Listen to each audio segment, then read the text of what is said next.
Welcome to Life Renewal Gospel Ministries.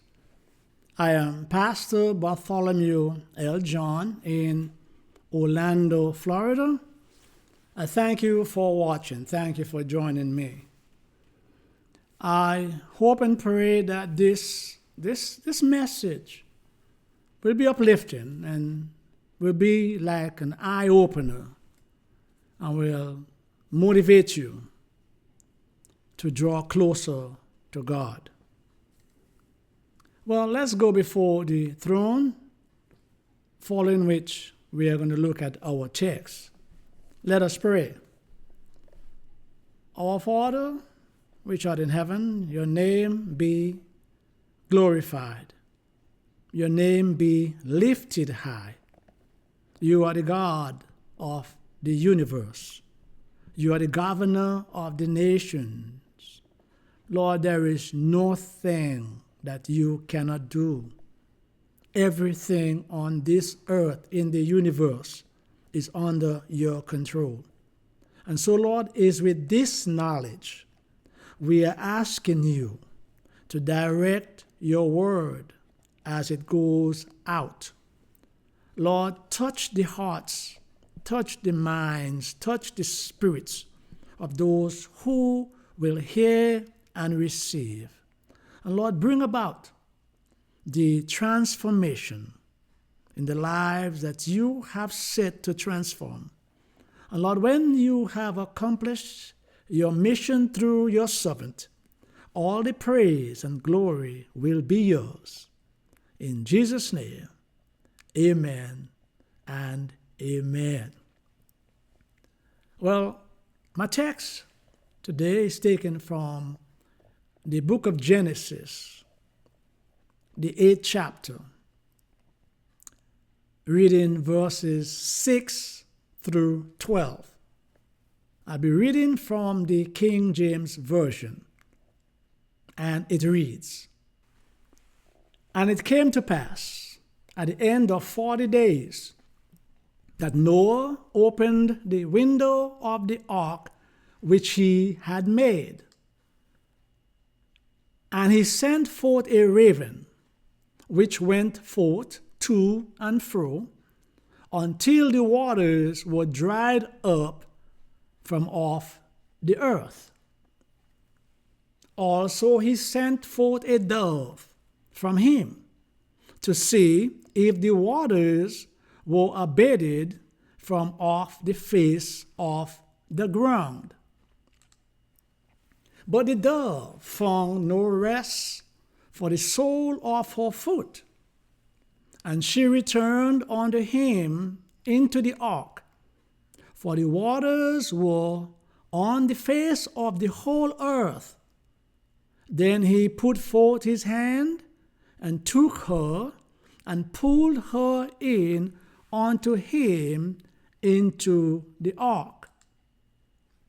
And he stayed yet other 7 days. And again he sent forth the dove out of the ark. And the dove came in to him in the evening, and lo, in her mouth was an olive leaf plucked off. So Noah knew that the waters were abated from off the earth. And he stayed yet other 7 days, and sent forth the dove, which returned not again unto him any more." Our theme for this message: nature determines behavior, the raven and the dove.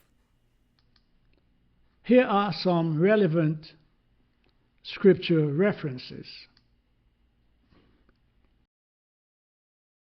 The story of Noah and the ark and the flood, as recorded in the book of Genesis, stands out as one of the most monumental events in the history of mankind.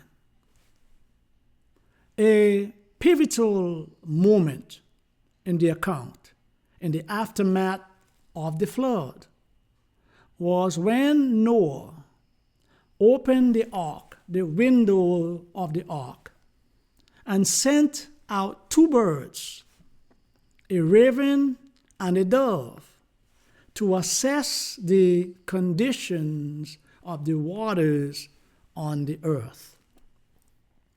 What is remarkable is that although the two birds, the raven and the dove, were sent out under the same circumstances, their behavior was starkly different, reflecting the nature, the instinctive nature of both birds, the raven and the dove. What that teaches us is that one's nature affects one's behavior. Your nature will determine your behavior. In this message, I want to explore this thought, this belief, this revelation. And we will see how we in our walk, in a spiritual journey, we will see how our attitude and our nature will affect our behaviors. All right, let's go back to our subject.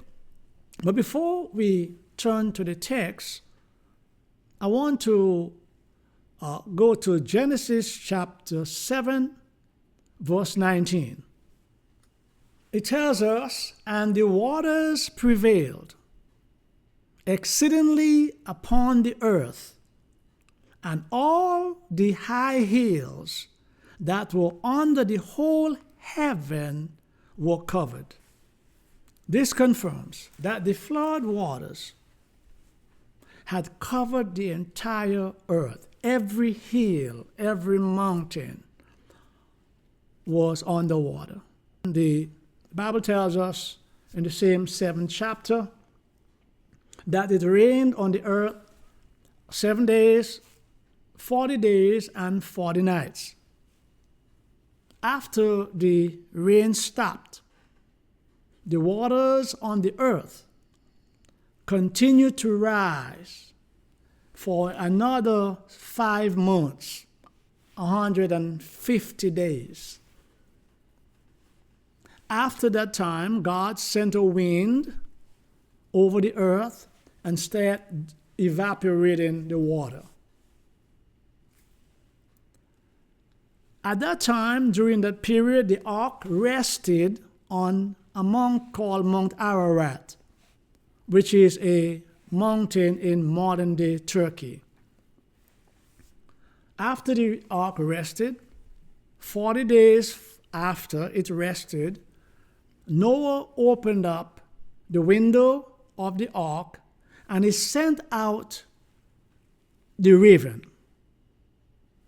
The mission was the raven to check out, go assess the waters, the condition of the earth.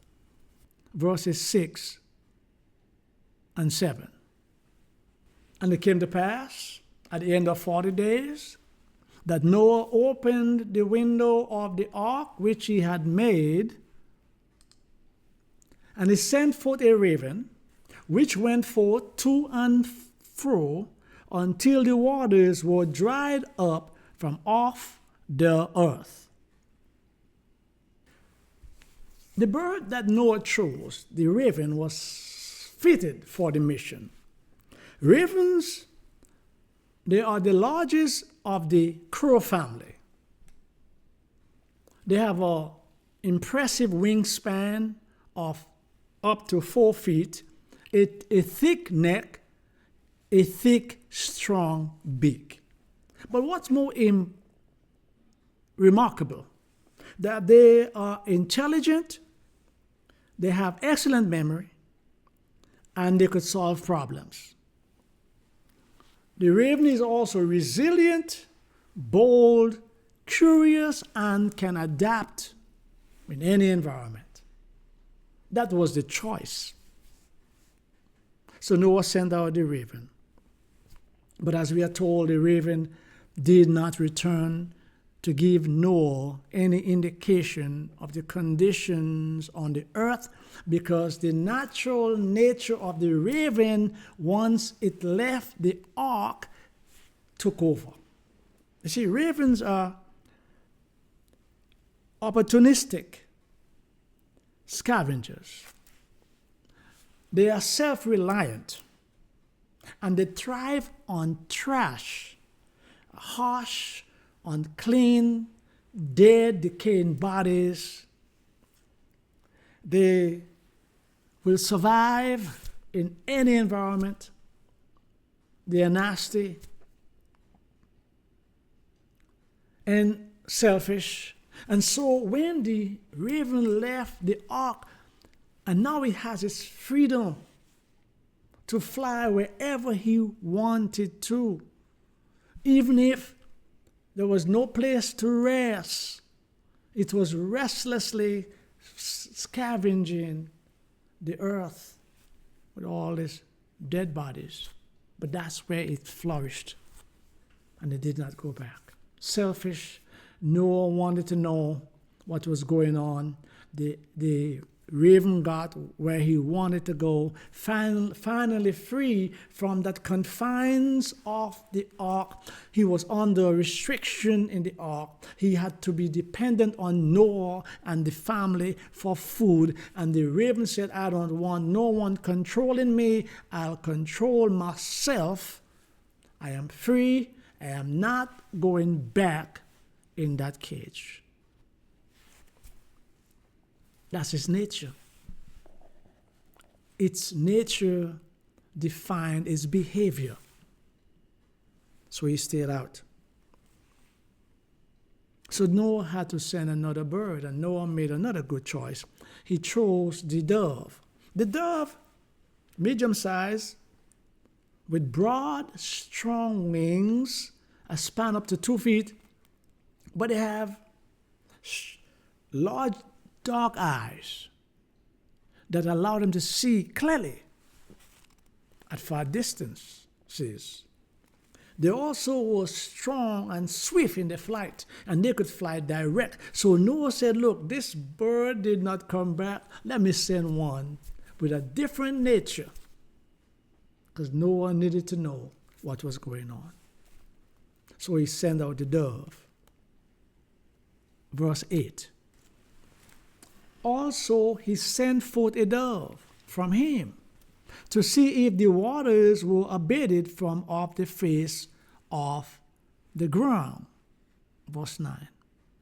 But the dove found no rest for the sole of her foot, and she returned unto him into the ark, for the waters were on the face of the whole earth. Then he put forth his hand, took her, and pulled her in unto him into the ark. Like the dove, like the raven, once the dove left the ark, its natural nature took over.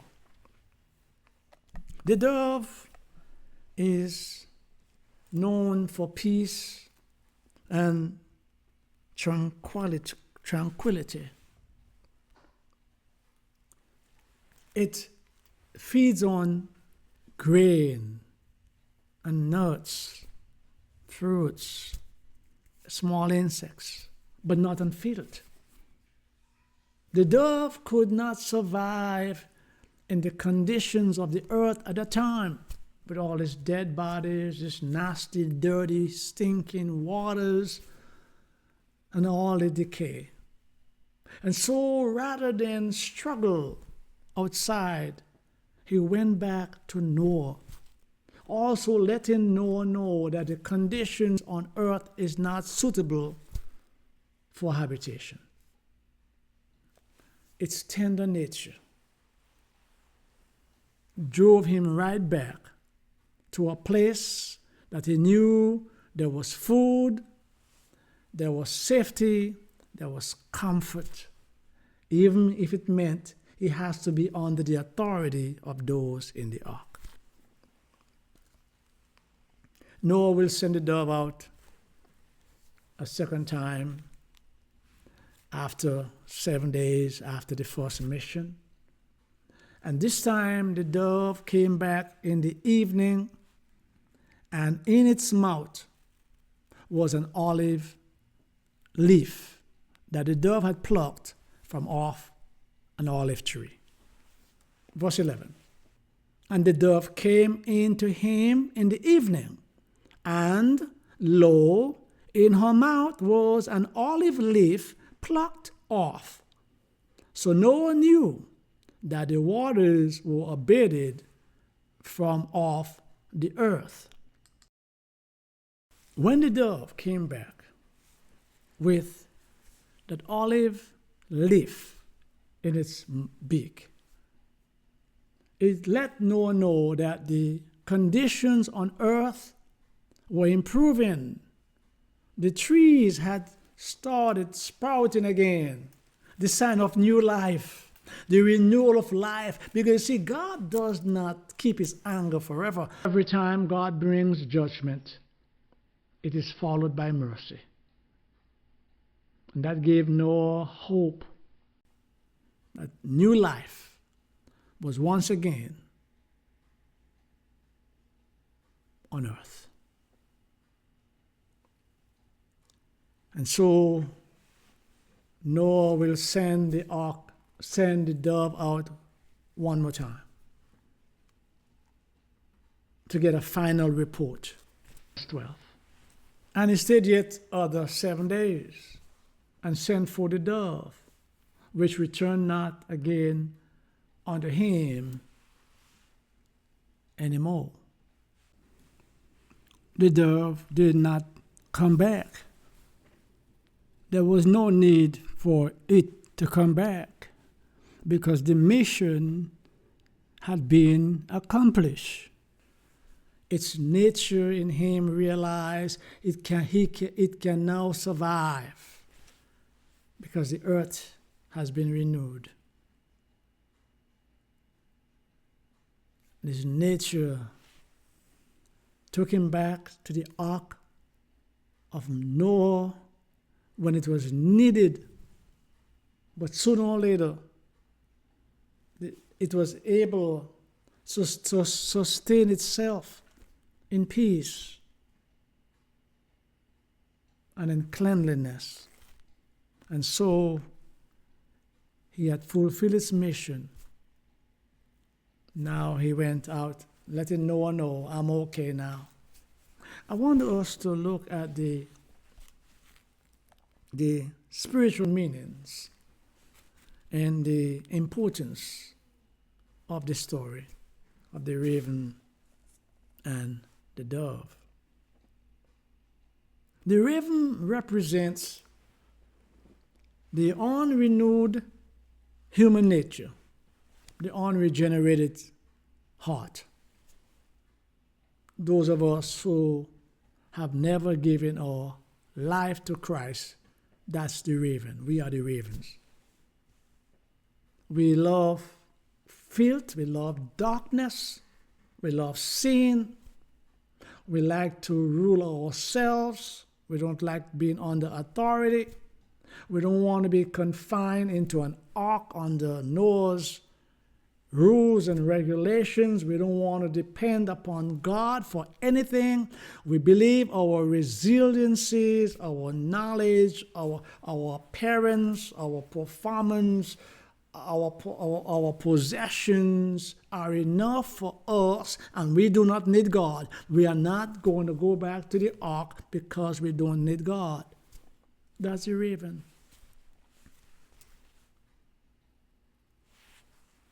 If you are of that nature, sooner or later,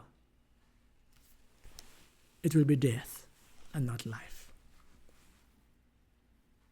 Contrary to the raven, the dove symbolize peace, tranquility, cleanliness, order, decency. The dove even represents the Holy Spirit. Matthew chapter 3, verse 16. It reads, "And Jesus, when he was baptized, went up straightway out of the water. And lo, the heavens were opened unto him. And he saw the Spirit of God descending like a dove and lighting upon him." That is the Spirit we need. We will not have that spirit of the dove unless our old nature, represented by the raven, is converted. If we have that nature of the raven, we will behave as the raven, and we will not come back to the ark representing Christ. Paul told the church in Rome, Romans 8, verses 5 to 8. "For they that are after the flesh do mind the things of the flesh, but they that are after the Spirit, the things of the Spirit. For to be carnally minded is death, but to be spiritually minded is life and peace. Because the carnal mind is enmity against God, for it is not subject to the law of God, neither indeed can it be. So they that are in the flesh cannot please God." The raven's nature, the raven's mentality, that selfish self-reliance, that dirty, nasty, filthy, decaying atmosphere that the raven like. We are like that raven if our hearts and our soul and our spirit is not renewed. We love sin. We practice in sin. We live in sin. We dine in sin. But we rather stay in that sinfulness than surrender to God. In the story was the ark. The raven. I rather struggle than go back to the ark. He said, 5 months in that ark, I'm not staying in there. I'm not staying in that ark. Oh no, I'm out. You see, we have to change the nature. Today in this world, we're talking about crimes and lawlessness. And we're talking about children who are rebellious to parents. And we're talking about all this anarchy and all this confusion. And we talk about the weapons that are used to commit the crimes. And we're trying to get rid of the weapons from the hands of those who are committing the crimes. And yet, unless that nature is changed, we will not solve this problem where men are destroying mankind. The nature have to change. We will not change the nation unless we change the leaders, the nature of the leaders, the lies and the greed and the covetousness and the licentiousness and the lawlessness. That's in the sinful nature. And we have removed God from this country. And so guess what we have done? That chance of becoming like the dove is minimized. And the spirit of the raven is rampant, infiltrating every aspect of our lives, bringing death and chaos and unhappiness and destruction and division. No unity. We must change the nature. You must change the nature. We need God. We need the Spirit of the Lord to come in and take control. We need to surrender to God. We become self-sufficient. We don't need God anymore. And when you don't need God anymore, you will not return to the ark like the raven did not return to the ark. Those of the flesh mind the things of the flesh. So the raven will mind the things of the raven. The dove, the things of the dove. There must be a transformation. We must be born again. Jesus told Nicodemus in John chapter 3, and we can look at verses 5 and 6. Jesus answered, Verily, verily, I say unto thee, except a man be born of water and of the Spirit, he cannot enter into the kingdom of God.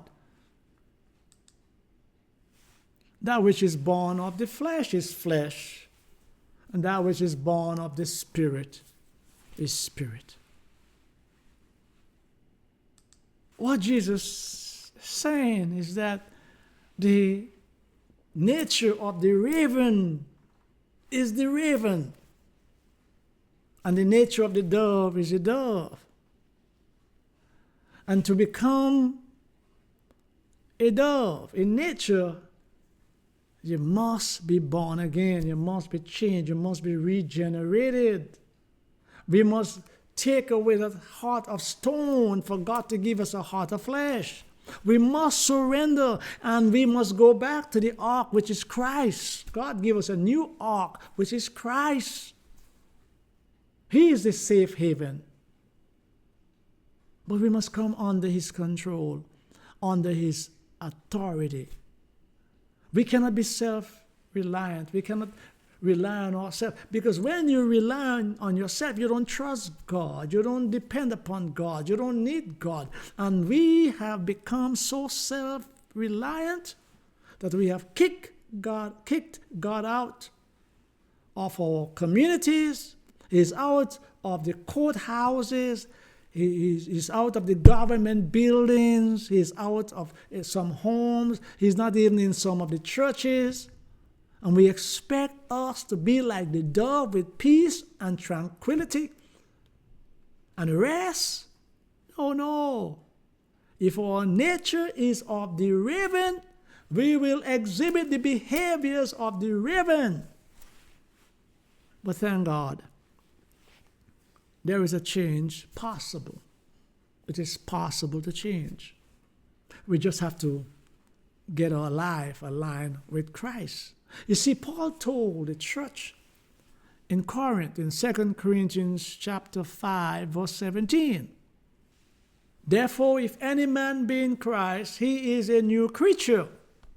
All things are passed away. Behold, all things are become new. Don't be like the raven. That nature, let's give it up. Let's go to God and say, God, change me. Change me, O God. Change my heart, O God. Let it be like the doves, represented by the Holy Spirit, representing the Holy Spirit, and peace and love and unity.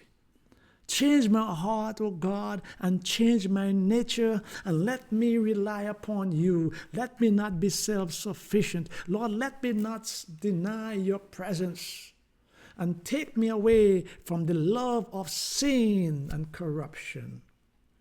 Change my desire. Remove that appetite for sin, O God, and give me a craving for righteousness and holiness, without which we will not see you.